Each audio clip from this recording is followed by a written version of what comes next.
Conocí a Laura una tarde cualquiera en una cafetería del centro de la ciudad. Tenía 32 años, trabajaba como analista financiero y, aunque no me consideraba una persona especialmente sociable, aquel día me encontré hablando con una desconocida que irradiaba una energía que me desarmó. Ella tenía 28, era arquitecta y, según sus palabras, estaba en un punto de su vida donde quería estabilidad, pero sin perder la aventura. Esa mezcla me pareció intrigante. La conversación fluyó de una manera tan natural que terminé cancelando una reunión solo para seguir allí, escuchándola hablar de proyectos, viajes y sueños. Me reí como hacía tiempo no lo hacía. Había algo magnético en su manera de observarme, como si cada palabra que yo dijera fuera importante. Esa primera tarde fue el inicio de algo que, en ese momento, juraba que sería lo mejor que me había pasado. Durante el primer año de relación, todo fue perfecto. Salíamos a cenar, viajábamos cada vez que podíamos, y compartíamos metas que parecían alinearse. Ella hablaba de querer construir una vida sólida, de tener una familia, y de crecer juntos. Yo, que había pasado gran parte de mis 20 concentrado en mi carrera y en recuperar la estabilidad financiera que mi familia perdió tras la crisis del 2008, sentía que al fin había encontrado a alguien con quien podía bajar la guardia. Sin embargo, había un detalle que ella no sabía, algo que yo mantenía con mucha cautela: mis inversiones. Después de años trabajando en una firma financiera, había diversificado mis ingresos y adquirido varias propiedades de alquiler. No era millonario, pero sí estaba en una posición más cómoda de lo que aparentaba. Aprendí temprano, al ver a mis padres perderlo todo, que mostrar riqueza abiertamente era invitar a problemas. Así que llevaba un estilo de vida equilibrado, suficiente para disfrutar, pero nunca llamativo. Laura parecía contenta con eso. O al menos, eso pensé. Los primeros indicios de que algo no estaba bien llegaron cuando comenzamos a vivir juntos. Alquilamos un departamento en un barrio céntrico, amplio y luminoso, perfecto para los dos.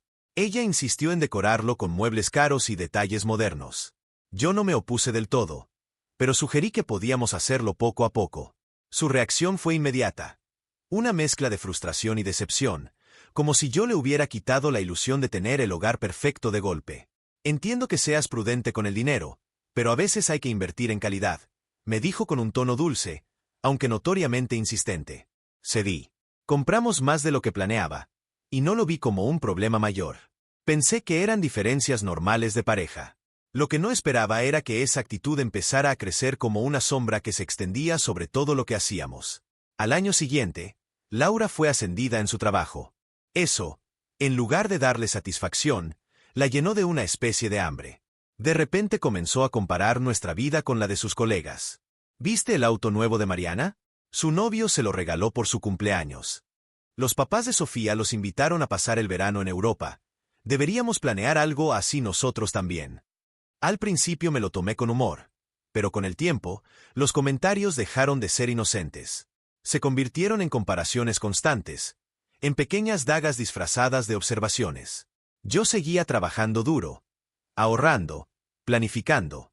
Ella, en cambio, empezó a mostrar cierta impaciencia. Cada vez que hablábamos de metas, su idea era más grande, más cara, más inmediata. Un día me confesó que tenía un sueño: abrir su propio estudio de arquitectura boutique. Ya había investigado todo: alquiler de oficina, mobiliario, marketing, personal. Solo faltaba el capital inicial, unos $70,000. Yo la escuché con atención. Admiraba su ambición, pero la cantidad no era poca cosa. Le expliqué que necesitaba pensarlo bien, analizar los riesgos. Su reacción fue fría. No entiendo por qué dudas tanto si se supone que somos un equipo. Si no confías en mí ahora, ¿cuándo lo harás? Me sentí acorralado. Le expliqué que no se trataba de desconfianza, sino de prudencia. Pero para ella, mi cautela fue una ofensa. Esa noche dormimos espalda con espalda, en silencio. Desde entonces, nuestra relación cambió. Laura se volvió más distante, más crítica. Pequeños detalles cotidianos se convertían en discusiones. Nunca eliges buenos restaurantes, no sabes disfrutar la vida, pareces un viejo preocupado por el futuro en lugar de vivir el presente. Al mismo tiempo, noté que salía más con sus amigas, y que protegía su teléfono como si guardara secretos. Los mensajes llegaban a todas horas, y cuando yo preguntaba, respondía con evasivas. Yo quería creer que solo estaba estresada por su trabajo y sus proyectos. Pero algo dentro de mí empezaba a encender alarmas que no quería escuchar.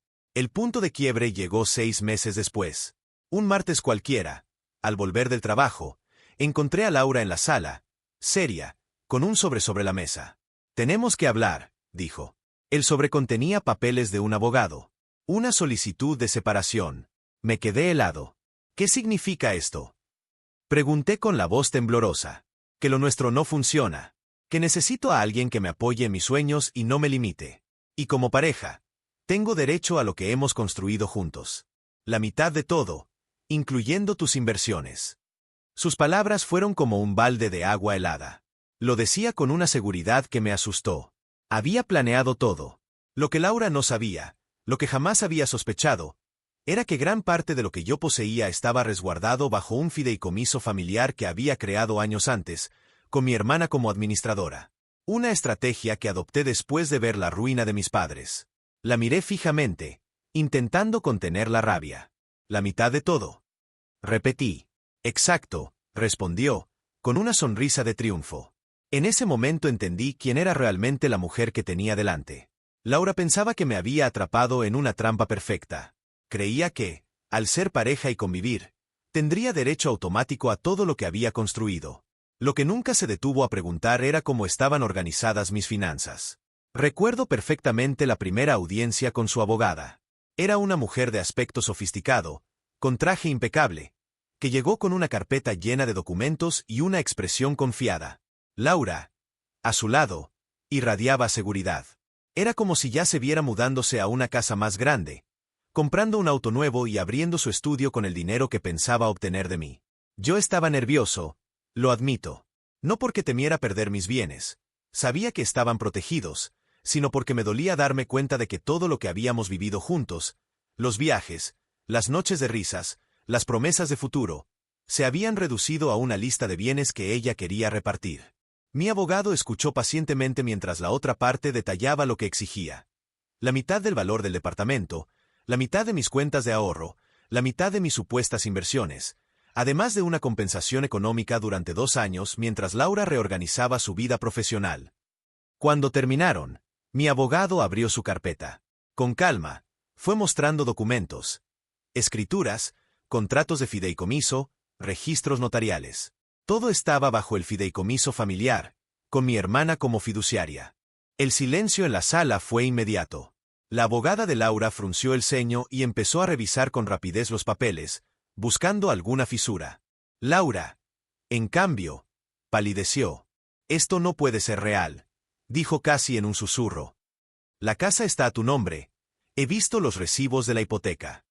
«Los recibos los pago yo, sí», expliqué, «pero la escritura está a nombre del fideicomiso.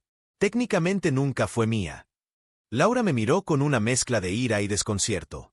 Para ella era inconcebible que todo estuviera blindado. Durante años había dado por sentado que un divorcio sería su boleto a una vida más cómoda. Y ahora veía cómo ese plan se desmoronaba. Lo que siguió fue una espiral de comportamientos erráticos. Laura pasó de la furia a la manipulación emocional en cuestión de horas. Una noche, vino a buscarme llorando, diciendo que todavía me amaba, que no quería que termináramos así, que podíamos arreglarnos si yo solo le daba una parte del dinero.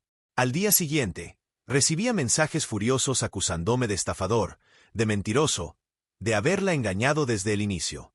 Incluso llegó a decir que había planeado todo desde antes de conocerla. Yo la escuchaba con calma, pero por dentro me invadía un cansancio brutal. Era evidente que la persona con la que había compartido mi vida no era la que yo creía. Intentó todo. Llamó a mi madre, intentando ganarse su compasión. Habló con mi jefe, inventando que yo ocultaba ingresos. Hasta contactó a amigos en común, pintándose como víctima de un hombre que la había usado y después la había dejado sin nada. Pero la realidad era otra.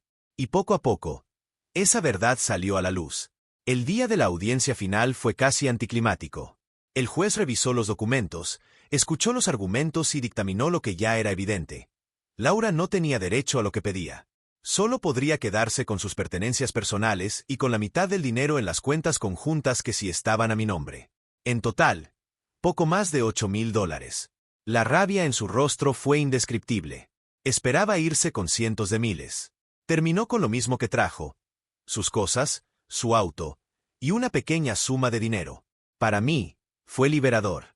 No porque hubiera ganado una batalla legal, sino porque al fin terminaba esa etapa. Pero la decepción permanecía. Había amado a Laura con todo mi corazón, y al final descubrí que para ella yo no era más que un medio para alcanzar un estilo de vida. Después del divorcio, supe por amigos en común que Laura se había mudado con sus padres. Intentó montar su estudio de arquitectura, pero el proyecto se desmoronó al poco tiempo.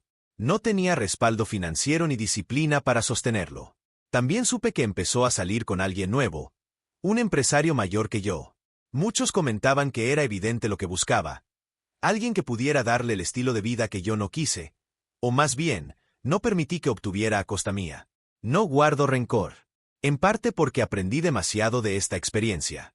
En parte porque sé que la vida misma se encarga de poner a cada quien en su lugar. Hoy, 3 años después, miro hacia atrás y me sorprende la claridad con la que veo las señales que antes ignoré.